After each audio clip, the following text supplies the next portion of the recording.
Hi hello friends, Makar Sankranti శుభాకాంక్షలు మీకు అందరికీ. సంక్రాంతి రోజు మేము స్పెషల్గా ఏం చేసుకున్నామో మీకు చూపిద్దామని చెప్పేసి వచ్చామండి. ఏం లేదు, సింపుల్గా bagara rice and paneer curry చేసుకున్నాము.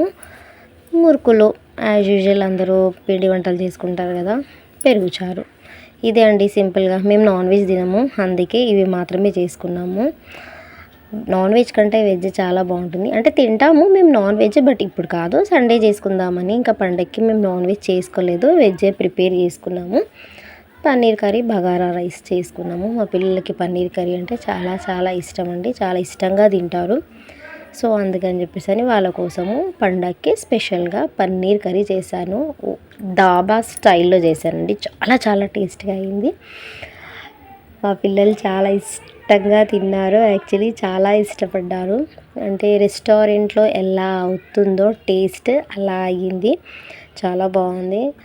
నాన్ వెజ్ అంతా ఇష్టంగా తినరు మా ఇంట్లో వెజ్ కన్నా.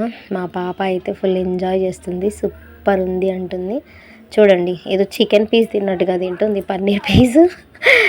ఆమెకి చాలా ఇష్టము. నా హస్బెండ్ కూడా చాలా ఇష్టంగా తిన్నారు, తను కూడా బాగా మెచ్చుకున్నారు, బాగుంది కర్రీ అని చెప్పేసి. మరి మా బాబు అయితేను మరీను, తనకైతే ఇంకా చాలా చాలా ఇష్టం అండి పన్నీర్ కర్రీ అంటే. పన్నీర్ వేసుకొని తినేసాడు మొత్తం, సూపర్ అంట. సో మీరు ఈ సంక్రాంతికి మీ ఇంట్లో ఏం స్పెషల్ చేసుకున్నారో ఒక్కసారి నాకు కామెంట్ చేయండి. మీకు నా ఈ వీడియో నచ్చినట్లయితే ప్లీజ్ సబ్స్క్రైబ్ చేసి